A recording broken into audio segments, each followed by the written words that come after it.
ഈ ഇരട്ടത്താപ്പ് U turn എന്നൊക്കെ കേൾക്കുമ്പോൾ ഇപ്പോൾ ഒരു മുഖമേ നമ്മുടെ മനസ്സിൽ തെളിയൂ, അത് കേരളത്തിന്റെ മുഖ്യമന്ത്രി വി.ഡി. സതീഷിൻ്റെതായിരിക്കും. പ്രതിപക്ഷത്തിരുന്നപ്പോൾ താൻ ഛർദ്ദിച്ചത് അത്രയും ഒരു അറപ്പുമില്ലാതെ വാരി വിഴുങ്ങുന്ന തിരക്കിലാണ് മൂപ്പരിപ്പോൾ. ബെക്കാടി കമ്പനിയോട് മൂപ്പർക്കുള്ള മൊഹബത്ത് എന്താണെന്ന് ഇനിയും തിരിച്ചറിയാത്ത ചില ഭക്തരുണ്ട്. സതീഷിന്റെ മദ്യനയത്തെ എതിർത്ത കോൺഗ്രസിലെ ആദർശധീരൻ എന്നറിയപ്പെടുന്ന വി.എൻ. സുധീരനെ കൈകാര്യം ചെയ്യുമെന്നാണ് ആ ഭക്തർ ഇപ്പോൾ സോഷ്യൽ മീഡിയയിലൂടെ ആക്രോശിക്കുന്നത്. എന്ന് വെച്ചാൽ ഞാൻ ഭരണം, എങ്ങനെ ഞാൻ ഭരണം എന്ന തരത്തിലേക്ക് സതീഷ് മാറി. എൻ്റെ ഇഷ്ടങ്ങളും എൻ്റെ നയങ്ങളും നടപ്പിലാക്കും, അതാരും ചോദ്യം ചെയ്യേണ്ട എന്ന നിലയിലാണ് ഇപ്പോൾ സതീശൻ. സത്യം മാത്രമേ പറയൂ പ്രവർത്തിക്കൂ എന്ന് സത്യം ചെയ്ത് കയറിയ നിയമസഭയിൽ ഇരുന്ന് മൂപ്പരുടെ ഇഷ്ടകലാപരിപാടിയായ നുണ പറച്ചിൽ ആവർത്തിച്ചുകൊണ്ടേയിരിക്കുന്നു. പറഞ്ഞത് മാറ്റി പറയാൻ ഏതൊരാൾക്കും അല്പം സമയമെടുക്കും. എന്നാൽ അക്കാര്യത്തിലും സതീശൻ ലോക റെക്കോർഡ് ഇട്ടു.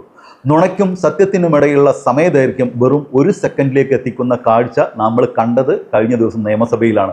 സ്വന്തം മുന്നണിയിലെ ഒരു MLA-യുടെ ചോദ്യത്തിന് മറുപടിയായി നിന്ന് പറഞ്ഞ ഒരു നുണയ്ക്കും ഇരുന്ന് പറഞ്ഞ അതിൻ്റെ സത്യത്തിനുമിടയിലുള്ള സമയം വെറും 1 സെക്കൻഡ് മാത്രം. കുട്ടനാട് താലൂക്കിന് പ്രാദേശിക അവധി അനുവദിക്കണമെന്ന് അഭ്യർത്ഥിക്കുന്നു. മൂലം വള്ളംകളി ദിവസം കുട്ടനാട് താലൂക്കിന് പ്രാദേശിക അവധി അനുവദിക്കുന്ന കാര്യം സർക്കാർ പരിശോധിച്ച് തീരുമാനിക്കുന്നു. ഇത് സത്യത്തിനും നുണയ്ക്കുമിടയിലുള്ള സമയക്കുറവിന്റെ സർവ്വകാല റെക്കോർഡാണ്. ഏതായാലും ഈ കഴിഞ്ഞ ദിവസം റിപ്പോർട്ടർ ടിവിയിലെ മീറ്റ് ദ എഡിറ്റേഴ്സിൽ സതീഷിന്റെ ഇത്തരം ഇരട്ടത്താപ്പുകൾ എണ്ണി പറഞ്ഞ് വളരെ കൃത്യമായി സതീഷിനെ എടുത്ത് ഭിത്തിയിൽ ഒട്ടിക്കുന്നുണ്ട് ഡോക്ടർ അരുൺകുമാർ.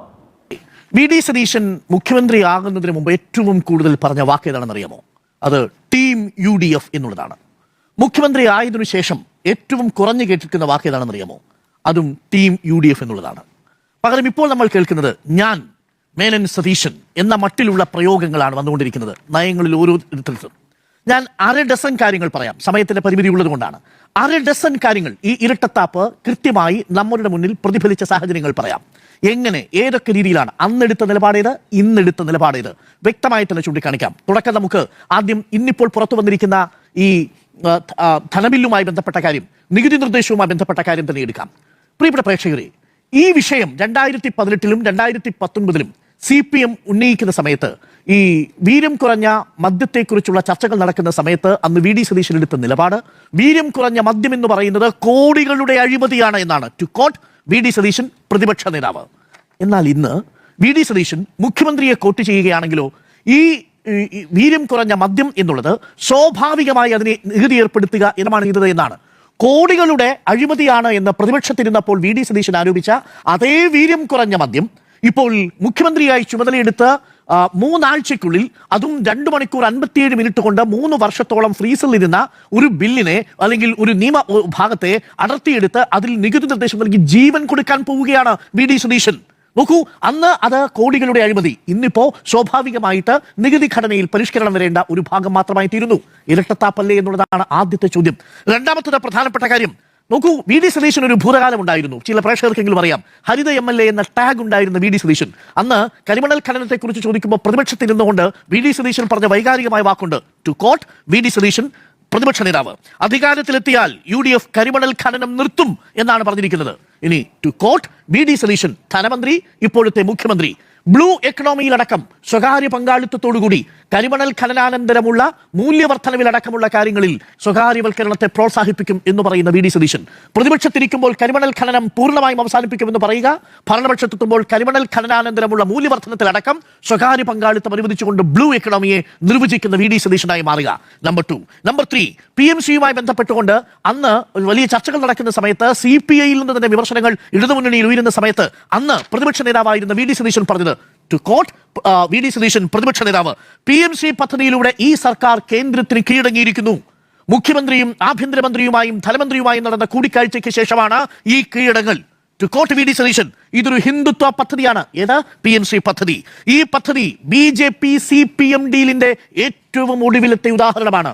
ടു കോട്ട് പ്രതിപക്ഷ നേതാവ് വി.ഡി. സതീശൻ. ഇനി ടു കോട്ട് മുഖ്യമന്ത്രിയായ വി.ഡി. സതീശൻ, നിർബന്ധിതരായിരിക്കുന്നു ഞങ്ങൾ ഈ പദ്ധതി നടപ്പാക്കാൻ. നിർബന്ധിതരായിരിക്കുന്നു ഈ പദ്ധതി ഞങ്ങൾ നടപ്പാക്കാൻ. ഇല്ലെങ്കിൽ ഞങ്ങൾക്ക് പണം കിട്ടില്ല. പണം നിങ്ങൾ വാങ്ങിയില്ലേ എന്നാണ് ചോദിച്ചത്. ഏത് പണം? 93 കോടി രൂപ. 93 കോടി രൂപ ഈ സർക്കാർ വാങ്ങിയത് PMC പദ്ധതിയുമായി ബന്ധപ്പെട്ടാണോ? അല്ല, സർവശിക്ഷ അഭിയാനുമായി ബന്ധപ്പെട്ട് നമുക്ക് കിട്ടേണ്ടിയിരുന്ന കുടിശ്ശിക തുകയായിരുന്നു അത്. റൈറ്റ് ടു എഡ്യൂക്കേഷന്റെ ഭാഗമായിട്ടുള്ള 6 കോടിയായിരുന്നു ബാക്കി. ഈ പണമല്ലേ സംസ്ഥാന സർക്കാർ വാങ്ങിയത്?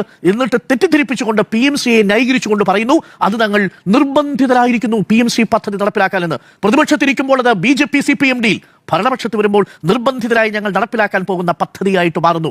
ഇതാണ് ഇരട്ടത്താപ്പ് എന്ന് പറയുന്നത്. നമ്പർ 3. നമ്പർ 4, സർവകലാശാലകളിൽ ഗവർണർക്ക് കീഴടങ്ങുകയാണ്. ഗവർണറും മുഖ്യമന്ത്രിയും തമ്മിലുള്ള നാടകങ്ങളിൽ ഞങ്ങൾ എന്തിന് പങ്കുപറ്റണം? ചോദിക്കുന്നത് ആരാണ്? ടുക്കോട്ട് പ്രതിപക്ഷ നേതാവായിരുന്ന VD സതീശൻ. എന്നാൽ ഇന്നിപ്പോ മുഖ്യമന്ത്രിയാകുമ്പോൾ അതിനുശേഷം സംസ്ഥാനത്തെ സർവകലാശാലകളിൽ നടക്കുന്ന കാവ്യവൽക്കരണത്തോടെ മുഖം തിരിഞ്ഞു നിൽക്കുന്ന VD സതീശനെയും കാറ്റിന് കല്ല് പിടിച്ചതുപോലെ നിൽക്കുന്ന ഒരവസ്ഥയിൽ നിൽക്കുന്ന ഉന്നത വിദ്യാഭ്യാസ മന്ത്രിയുമാണ് നമ്മൾ കാണുന്നത്. കേരള സർവകലാശാലയിൽ ബോർഡ് ഓഫ് സ്റ്റഡീസിലേക്ക് VC സ്വന്തം ഇഷ്ടപ്രകാരം സിൻഡിക്കേറ്റിനെ നോക്കുകുത്തിയാക്കി നിയമനം നടത്തിക്കൊണ്ടിരിക്കുന്നു. എവിടെ മുഖ്യമന്ത്രി VD സതീശൻ? എവിടെ മുഖ്യമന്ത്രി VD സതീശൻ? പ്രതികരണമില്ലല്ലോ. കീഴടങ്ങിയോ ഗവർണർക്ക്? എന്തിന് ഈ വന്ദേമാതരത്തിന്റെ പൂർണ്ണമായി സ്റ്റാൻസ പാടി അതിന് പൂർണ്ണമായും കീഴടങ്ങി നിന്ന് കഴിഞ്ഞതിന് ശേഷം ഒരു വാക്ക് ചോദിച്ചോ ലോക്ഭവനോട്? എന്തുകൊണ്ട് ഇങ്ങനെ പൂർണ്ണമായിട്ടും ഈ സ്റ്റാൻസ പാടി? പശ്ചിമ ബംഗാളിൽ പോലും പാടാത്തത് എന്തുകൊണ്ട് ഇവിടെ പാടി? ഒരു ചോദ്യവും ചോദിച്ചില്ലല്ലോ മുഖ്യമന്ത്രി VD സതീശൻ. ആ നിമിഷം മുതൽ, സത്യപ്രതിജ്ഞ ചെയ്ത വേദിയിൽ മുതൽ കീഴടങ്ങി തുടങ്ങിയതല്ലേ VD സതീശൻ? എന്നിട്ട് ഒരു ന്യായീകരണം കൂടി, ഞങ്ങൾ ഏറ്റുമുട്ടാനില്ല. എന്താണ് പ്രതിപക്ഷ നേതാവായിരുന്നപ്പോൾ പറഞ്ഞത്? ഗവർണർക്ക് കീഴടങ്ങി, ഗവർണറും മുഖ്യമന്ത്രിയും തമ്മിലുള്ള നാടകമാണിത് എന്നാണ്. ആരിഫ് മുഹമ്മദ് ഖാനെ വഴിയിൽ തടയുന്നതും ആരിഫ് മുഹമ്മദ് ഖാനെതിരെ മുഖ്യമന്ത്രി പ്രസ്താവനകൾ നടത്തുന്നതും സംസ്ഥാനത്തെ ഭരണപരാജയത്തിൽ രക്ഷിക്കാൻ വേണ്ടി ഗവർണർ നടത്തുന്ന നാടകത്തിൽ മുഖ്യമന്ത്രി പങ്കാളിയാവുന്നു എന്നാണ്. ഇപ്പോൾ വരുമ്പോൾ ആ പ്രതിപക്ഷ നേതാവായിരുന്ന VD സതീശൻ മുഖ്യമന്ത്രിയാകുമ്പോൾ ഗവർണർക്ക് സാഷ്ടാംഗം പ്രണമിക്കുമ്പോൾ, കീഴടങ്ങുമ്പോൾ ഒരു വാക്കും മറുപടിയായി പറയാനില്ലേ? നോക്കൂ, കേരള സർവകലാശാലയിൽ മാത്രമല്ല, ഇവിടെ MG സർവകലാശാലയിൽ ഒരു സംഘപരിവാറിന്റെ നോമിനിയായ ആളെ താൽക്കാലിക VC ആക്കി നിയമിച്ചു. എന്തേ ഒരു വാക്ക് മുഴിഞ്ഞില്ല? അവിടെ 19ഓളം സിൻഡിക്കേറ്റ് അംഗങ്ങളെ സെനറ്റിലേക്ക് സംഘപരിവാറിന്റെ അംഗങ്ങളെ നോമിനേറ്റ് ചെയ്യുന്ന സാഹചര്യം ഉണ്ടായി. പ്രിയ പ്രേക്ഷകർ, നിങ്ങൾക്കറിയൂ, നമ്മൾ ഇത് സംസാരിക്കുന്ന സമയത്ത് കാർഷിക സർവകലാശാലയിലേക്ക് സജിത റാണി എന്ന് പറയുന്ന സംഘപരിവാർ പശ്ചാത്തലമുള്ള ഒരു VCയെ നിയമിച്ചിരിക്കുന്നു. സംസ്ഥാന സർക്കാരിന്റെ പേര് വെട്ടി. എന്തേ മുഴിഞ്ഞിട്ടില്ല VD സതീശൻ മുഖ്യമന്ത്രി? എന്തേ നാമിറങ്ങിപ്പോയോ എന്നതാണ് ചോദ്യം. അപ്പോൾ പ്രതിപക്ഷത്തിരിക്കുന്ന സമയത്ത് മുഖ്യമന്ത്രിക്ക് ഗവർണർക്ക് കീഴടങ്ങി ഇരുവരും ചേർന്ന് നടത്തുന്ന നാടകം എന്ന് പറഞ്ഞ് പരിഹസിക്കുമ്പോൾ ഇവിടെ അധികാരത്തിൽ എത്തിക്കഴിഞ്ഞതിനു ശേഷം ഒന്നൊഴിയാതെ കേരള സർവകലാശാലയിൽ, MG സർവകലാശാലയിൽ, കാർഷിക സർവകലാശാലയിൽ, കണ്ണൂർ സർവകലാശാലയിൽ ഒന്നിടവിട്ട് എല്ലാ സർവകലാശാലകളിലും ഗവർണർ പിടിമുറുക്കുന്ന സമയത്ത് മൗനമാചരിക്കുന്ന VD സതീശനെയാണ് നിങ്ങൾ കാണുന്നത്. Point number 4. പോയിന്റ് നമ്പർ 5, അതാണ് ഇപ്പോൾ നേരത്തെ നിങ്ങൾ രണ്ടുപേരും സൂചിപ്പിച്ച പ്രധാനമന്ത്രി ആവാസ് യോജനകളെ എത്രയറിയാമോ? സർ, കേന്ദ്ര സർക്കാർ 1 രൂപയാണ് PMAYയിൽ. ബാക്കിയുള്ള 2.5 ലക്ഷം സംസ്ഥാന സർക്കാരും പ്രാദേശിക ഗവൺമെന്റും കൂടിയാണ് കൊടുക്കേണ്ടത്. ആ ആവാസ് യോജനയുടെ ഭാഗമായിട്ടാണ് നഗരങ്ങളിൽ വീടുകൾ പണിയേണ്ടത്. എന്നാൽ ഈ PMAY നമുക്ക് കിട്ടാത്തതിന്റെ കാരണം എന്താ? നമ്മളൊരു തീരുമാനമെടുത്തു. ഞാൻ മുഖ്യമന്ത്രി പിണറായി വിജയന്റെ വാക്കുകൾ ഒന്ന് ഉദ്ധരിക്കാം. പ്രിയപ്പെട്ടവരെ, ആ വീട് അവരുടേതാണ്. അന്ന് മുഖ്യമന്ത്രിയായിരുന്ന പിണറായി വിജയൻ പറഞ്ഞ വാക്കുകളാണ്. ടുക്കോട്ട് പിണറായി വിജയൻ. ആ വീട് അവരുടേതാണ്. അവരുടെ അഭിമാനത്തെ ചോദ്യം ചെയ്യുന്ന ഒന്നും പ്രദർശിപ്പിക്കാൻ പാടില്ലെന്നതാണ് ഞങ്ങളുടെ അഭിപ്രായം.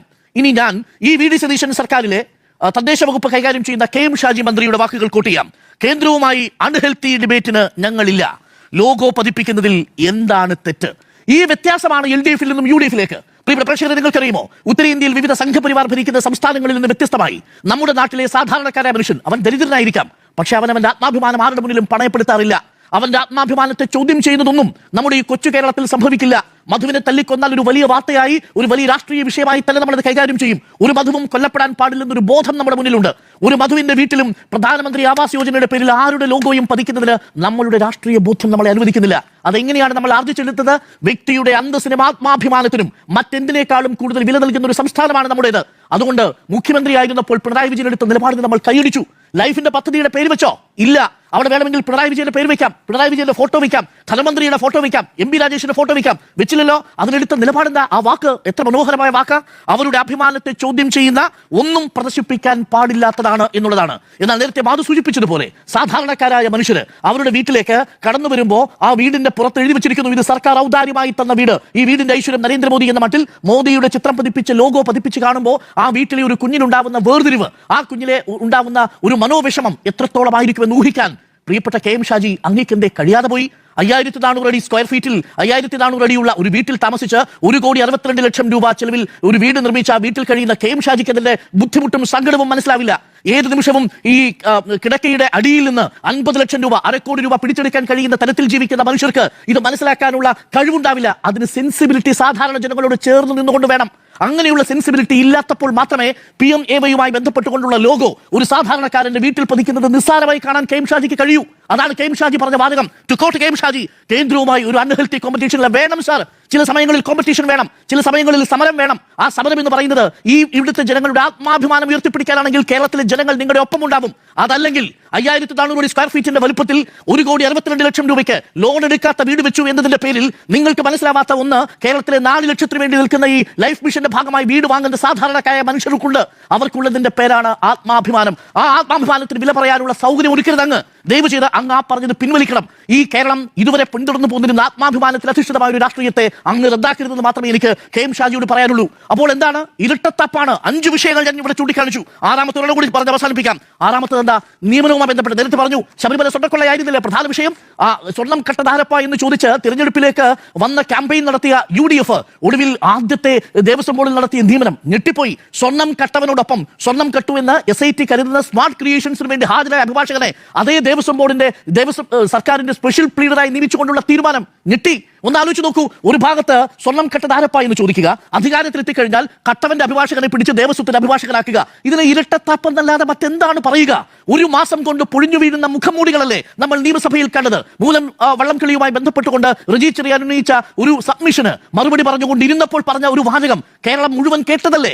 ഈ മുഖംമൂടി മുഴുവൻ പിച്ച് ചിന്തപ്പെട്ടതല്ലേ? ഇരട്ടത്താപ്പ് നമ്മൾ കണ്ടതല്ലേ? അതല്ലേ ഇപ്പോഴും ഈ ധനബില്ലിന്റെ ഭാഗമായി പ്രതിഫലിക്കുന്നത്? അതുകൊണ്ട് ചുരുങ്ങിയ ദിവസങ്ങൾക്കുള്ളിൽ തന്നെ ഈ മുഖംമൂടികളെല്ലാം പൊഴിഞ്ഞു വീഴുന്ന കാഴ്ചയാണ് നമ്മൾ കാണുന്നത് എന്നുള്ളതാണ്. പക്ഷേ എനിക്കിനിയും മനസ്സിലാവാത്തത് മാധു ചോദിച്ചതുപോലെ എന്താണ് PK കുഞ്ഞാലിക്കുട്ടി ഇപ്പോൾ ഈ രക്ഷാപ്രവർത്തനം നടത്താൻ ഇറങ്ങിയത് എന്നാണ്. ഒരു കാരണവും ഇല്ലാതെ PK കുഞ്ഞാലിക്കുട്ടി ഒരു വള്ളി പോയി പിടിച്ചിരിക്കുകയാണ്. ആർക്കാണെന്ന് മനസ്സിലാവുന്നത്? റജി ചെറിയാൻ മനസ്സിലാവുന്നില്ല സാർ.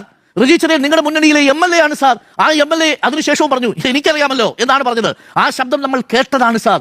നിങ്ങൾ രക്ഷാപ്രവർത്തനം നടത്തിയാലൊന്നും ആ ഉരിഞ്ഞു വീഴുന്ന ആ മുഖം മൂടിയൊന്നും ആ സ്ഥാനത്തേക്ക് പോകില്ല എന്നുള്ളത് മാത്രം ഈ വള്ളിയിൽ പിടിച്ച് ദയവ് ചെയ്ത് PK കുഞ്ഞാലിക്കുട്ടി അങ്ങേക്കുള്ള പേരങ്ങ് നശിപ്പിക്കരുതെന്ന് മാത്രമേ എനിക്ക് പറയാനുള്ളൂ. ഇരട്ടത്താപ്പോ എന്നുള്ളതാണ് ചോദ്യം. ഇരട്ടത്താപ്പാണ്, ഇരട്ടത്താപ്പിന്റെ ആശാന്മാരാണ് എന്നുള്ളതാണ് ഇപ്പോൾ പുറത്തു വരുന്ന വിവരങ്ങൾ. ഇനി വരും ദിവസങ്ങളിലും അത് VM സുധീരനും KC വേണുഗോപാലിനും ഒക്കെ പുല്ലുവിലയിലെ കൊടുത്തിരിക്കുന്നത്. പുല്ലുവില എന്നിട്ടാണ് ധനബില്ലിൽ പറഞ്ഞ ജൂലൈ 1-ാം തീയതി ധനബില്ലിന്റെ ഭാഗമായി പാസ്സാക്കാൻ പോവുക. ധനബില്ലിൽ ഇത് പാസ്സായാൽ, ഇത് നിയമമായി കഴിഞ്ഞാൽ നാളെ ബക്കാഡി ബ്രീസറുടെ കമ്പനിയുടെ മാനേജർക്ക് ഹൈക്കോടതിയിൽ പോകാം. ഞങ്ങൾക്ക് ഈ 120% നികുതിയിൽ ഞങ്ങളുടെ മദ്യം ഇവിടെ വിൽക്കുന്നതിന് കഴിയണം. അതല്ലെങ്കിൽ ആ മദ്യത്തെ വിലക്കിക്കൊണ്ട് സർക്കാർ ഒരു ഉത്തരവിറക്കണം. ആ ബ്രാൻഡ് രജിസ്റ്റർ ചെയ്യാതിരിക്കാൻ വേണ്ടി ഈ എക്സൈസ് കമ്മീഷണർ ശ്രമിക്കണം. ഇതിനൊക്കെയുള്ള ഒരു സാഹചര്യം എന്തിനൊരുക്കി എന്നുള്ളതാണ് ഏറ്റവും പ്രധാനപ്പെട്ട ചോദ്യം. നേരത്തെ പറഞ്ഞല്ലോ ഞാൻ എന്ന ഭാവങ്ങളെ എന്ന്. ആ കവിതയിൽ വയലാരാമവർമ്മ പറയുന്ന അടുത്തൊരു വരി കൂടിയുണ്ട്. അത് പ്രാകൃതമാണ്, അത് പ്രാകൃത യുഗമുഖ ഛായകളാണ് എന്നുകൂടി പറഞ്ഞുകൊണ്ട് മറ്റൊരു വീഡിയോ ആയിട്ട് വരുന്നവരെ എല്ലാവർക്കും ഗുഡ് ബൈ.